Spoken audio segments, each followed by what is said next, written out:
Hello friends, आप सभी का एक नए वीडियो में स्वागत है दोस्तों। आज के इस सेशन में देखेंगे साथियों वैसे प्रश्नों को जो किसी न किसी एग्ज़ाम में पूछा गया है और ये ज्योग्राफी के प्रश्न होंगे और ये बिहार दुर्गा के लिए महत्वपूर्ण साबित होंगे साथियों। आइए दोस्तों देखते हैं। पहला क्वेश्चन होगा, सौरमंडल के निर्माण और निरूपण की व्याख्या करने के लिए सर्वाधिक व्यापक रूप से स्वीकृत मॉडल कौन सा है? ऑप्शन ए क्लाउड परिकल्पना, ऑप्शन बी गैसीय परिकल्पना, ऑप्शन सी निहारिका परिकल्पना, ऑप्शन डी सौर परिकल्पना। तो साथियों इसका आंसर हो जाएगा ऑप्शन सी निहारिका परिकल्पना। और जिस भी प्रश्न का साथियों आंसर पता हो आप लोग कमेंट में ज़रूर बताइएगा। अगला प्रश्न होगा साथियों,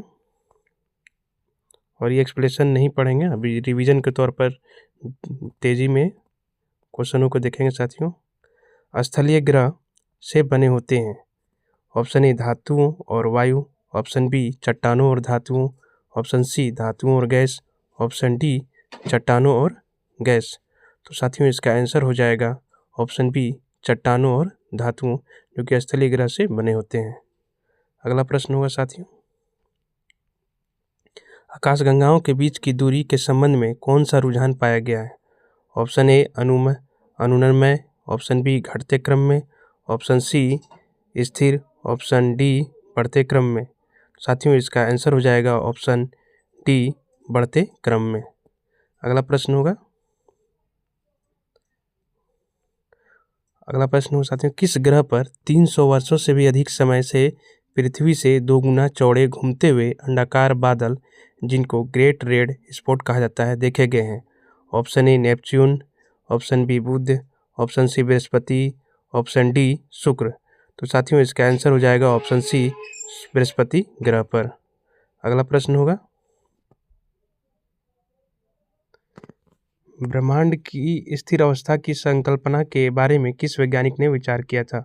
option A Harold Jeffrey, option B Edwin A Hubble, option C Fred Hoyle, option D Pierre Laplace.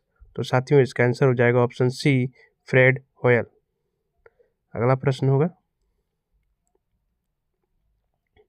दिए गए विकल्पों में से वामन ग्रह की पहचान करें। Option A Pluto, option B Budh, option C Neptune, option D Mangal. तो साथियों आप लोगों को सभी को पता भी होगा ऑप्शन ए प्लूटो, जो कि वामन ग्रह की पहचान है। अगला प्रश्न होगा साथियों, निम्नलिखित में से किस ग्रह को भोर का तारा भी कहा जाता है? ऑप्शन ए बृहस्पति, option B Neptune, option C शुक्र, ऑप्शन डी पृथ्वी। तो साथियों इसका आंसर हो जाएगा ऑप्शन सी शुक्र को भोर का तारा भी कहा जाता है, इसे सांझ का भी तारा कहा जाता है। अगला प्रश्न होगा, जमी हुई गैसें, चट्टान और धूल के ब्रह्मांडीय हिमगोले जो सूर्य की परिक्रमा करते हैं क्या कहलाते हैं? ऑप्शन ए उल्का, ऑप्शन बी तारा, ऑप्शन सी उल्कापिंड, ऑप्शन डी धूमकेतु। तो साथियों इसका आंसर हो जाएगा ऑप्शन डी धूमकेतु। अगला प्रश्न होगा, निम्नलिखित में से कौन सा सौर मंडल का सबसे ठंडा ग्रह है? ऑप्शन ए मंगल, option B Neptune, option C शनि, ऑप्शन डी यूरेनस। तो साथियों इसका आंसर हो जाएगा ऑप्शन डी यूरेनस को सौरमंडल का सबसे ठंडा ग्रह कहा जाता है, जबकि नेपच्यून दूसरा सबसे ठंडा ग्रह है। सभी 8 ग्रहों में शुक्र सबसे गर्म ग्रह है साथियों। अगला प्रश्न होगा, कुइपर बेल्ट डैश की कक्षा के ठीक बाहर मौजूद बर्फ की चट्टानों और धूल के पिंडों का एक विलय है। तो साथियों इस ऑप्शन देखते हैं, option A Shani, option B Shukra, option C Brihaspati, option D Neptune. तो साथियों इसका आंसर हो जाएगा ऑप्शन डी नेपच्यून। अगला प्रश्न होगा,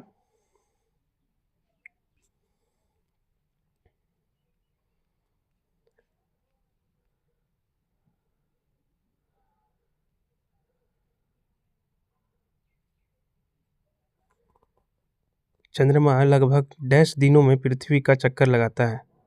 ऑप्शन ए 21 दिन, option B 23, option C 27, option D 25। तो साथियों इसका आंसर हो जाएगा ऑप्शन सी 27 दिनों में। चंद्रमा पृथ्वी ग्रह का एकमात्र प्राकृतिक उपग्रह है जिसे पृथ्वी का एक चक्कर पूरा करने में 27 दिन 7 घंटे और 43 मिनट का समय लगता है। पृथ्वी का उपग्रह सौरमंडल का 5वां सबसे बड़ा उपग्रह है। सबसे बड़ा बृहस्पति का गैनीमेड है। दूरी पृथ्वी से 3,84,400 किलोमीटर है, जो कि पृथ्वी से दूरी चंद्रमा की। अगला प्रश्न होगा साथियों, मीनल ने शनि के सबसे बड़े चंद्रमा पर एक निबंध लिखा था। यह निम्नलिखित में से कौन सा चंद्रमा है? Option A Atlas, option B Titan, option C Carme, option D Europa. तो साथियों इसका आंसर हो जाएगा B, option B Titan. Titan हमारे सौरमंडल का दूसरा सबसे बड़ा उपग्रह है। गैनीमेड बृहस्पति उपग्रह बृहस्पति का है, तो सबसे बड़ा उपग्रह है। और सौरमंडल का सबसे बड़ा उपग्रह है गैनीमेड, जो कि बृहस्पति का है। और टाइटन सौरमंडल का दूसरा सबसे बड़ा उपग्रह है साथियों, जो कि टाइटन है। एटलस या शनि का उपग्रह जिसकी खोज रिचर्ड टेराइल ने की थी। कार्मे या बृहस्पति के उपग्रह में से एक है जिसकी खोज सेट वार्न्स निकोलसन ने की थी। यूरोपा या बृहस्पति का उपग्रह है। अगला प्रश्न होगा साथियों, पृथ्वी की त्रिज्या कितनी है? Option A 7,456 kilometre, option B 6,371 kilometre, option C 5,619 kilometre, option D 4,728 kilometre. साथियों इसका आंसर हो जाएगा ऑप्शन बी 6,371 किलोमीटर, जो कि पृथ्वी की त्रिज्या है। अगला प्रश्न होगा साथियों, निम्नलिखित में से किस तारामंडल को शिकारी भी कहा जाता है? Option A Cassiopeia, option B Leo Major, option C Saptarishi, option D Orion. तो साथियों इसका आंसर हो जाएगा ऑप्शन डी ओरियन। ओरियन आकाश भूमध्य में रेखा पर स्थित है। इसे दुनिया भर में देखा जा सकता है।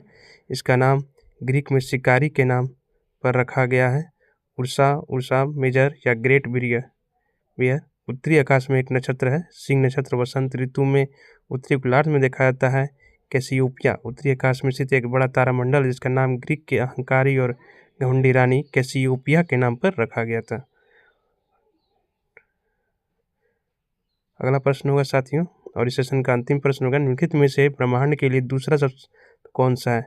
बी क्रॉन्च, ऑप्शन बी खगोल विज्ञान, option C cosmos, option D supernova. तो साथियों इसका आंसर हो जाएगा ऑप्शन सी कॉस्मोस।